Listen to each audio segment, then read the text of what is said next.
1, 2, 3. The manifest creation, or all there is. As you move out of the supercosmoses, you discover that there are spheres within spheres within spheres, 7 levels in all. Each level is represented by a consciousness appearing as an abstract form, and these forms have become the archetypal symbols of mankind. A lily flower for a supercosmos, an ankh for a super-duper cosmos, next a cross, then a triangle, followed by an inverted triangle. Then the 2 triangles are superimposed, forming a star, and finally, on the 7th level, a human form appears, the first to represent a cosmic hierarchy. It looks exactly like an Egyptian pharaoh, a rigid figure of golden color, seated on a straight-backed chair, his hands resting on his knees. The Egyptians must have reached this level of consciousness and borrowed this image in the hope, not without reason, that through a sympathetic resonance with the spiritual hierarchy, they would derive power from their pharaoh, who would act as an antenna for spiritual energies. In order to experience reality on that level, you ask the consciousness that looks like the pharaoh, "May I go into your body and look out through your eyes?" You get permission and discover that inside he is white and black, polarities again.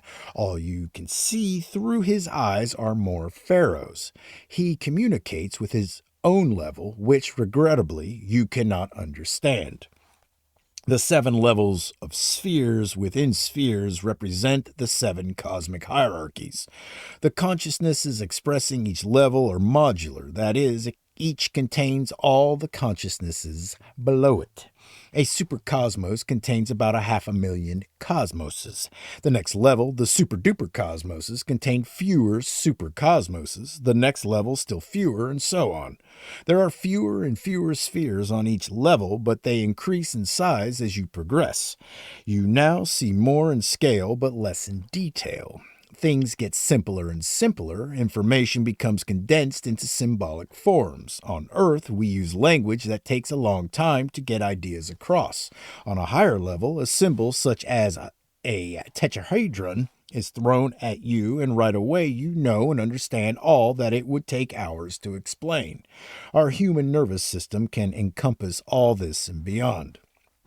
As you go through bigger and bigger structures, you finally come to the real end, a tremendous luminous bluish sphere containing all there is, shimmering in the dark void. This is the manifest creation. All forms, physical and non-physical, are contained within it. All that is ever created is here. All the millions and billions of creators and universes, cosmoses and supercosmoses, with all the beings, human and non-human. It floats in the void, and there is absolutely nothing you can do with it. You can't tax it, you can't make money on it. It just sits there.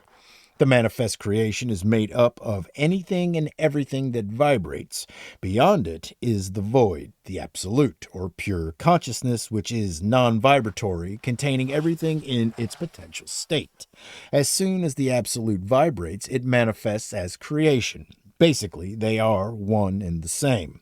Within the sphere of manifest creation, communication is instantaneous. Whatever you do is known immediately throughout the whole creation because it is such a tight structure, a hologram with all parts interrelated.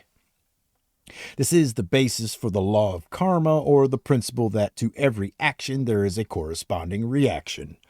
The whole manifest creation is affected by and reacts to our thoughts and actions. The manifest creation is constantly growing and expanding. It is a living organism whose every atom is filled and permeated by the void, or pure consciousness. As you approach it more closely, you see that its surface is covered by what appears to be rotating discs. Then you discover that these forms represent Sanskrit letters with straight lines on top and wiggly lines underneath. There are 3 layers of those 52 rotating forms or letters covering the surface. As the straight top lines rotate, they look like rotating discs. Like the Hebrew letters, these cosmic shapes were seen by man in an expanded state of consciousness and incorporated into the Sanskrit alphabet. The 4th outermost layer is made up of forms that represent the Om. What is the meaning of these rotating forms? You are given to understand that as the sphere expands, its surface extends further and further into the void, which flows through the 4 layers of letters. Their function is to modulate the void like a flute to make it vibratory to produce the first sound of creation. This is the first word, and its first letter is Om. A pure consciousness flows through the 3 layers of Sanskrit letters or modulators, guanas. They impart certain tendencies to consciousness, making it vibratory. As the different vibrations interact, they create an interference pattern, a hologram of sounds filling the whole manifest creation with infinite variations and reverberations of the original sound. At the surface boundary line, the first basic structures found in nature are produced, the primordial archetype forms created by the interaction of the creative word with itself. Just below the letters, creation is very plastic and can be manipulated. The so-called supernatural powers of the yogis come from the siddhi level, which is located here. If you can raise your level of consciousness to this level and put in a desire, it will be manifested somewhere inside the manifest creation. Infinite energy comes in at this level and you can manifest it into anything you want. This is what Jesus did when he manifested fishes and bread.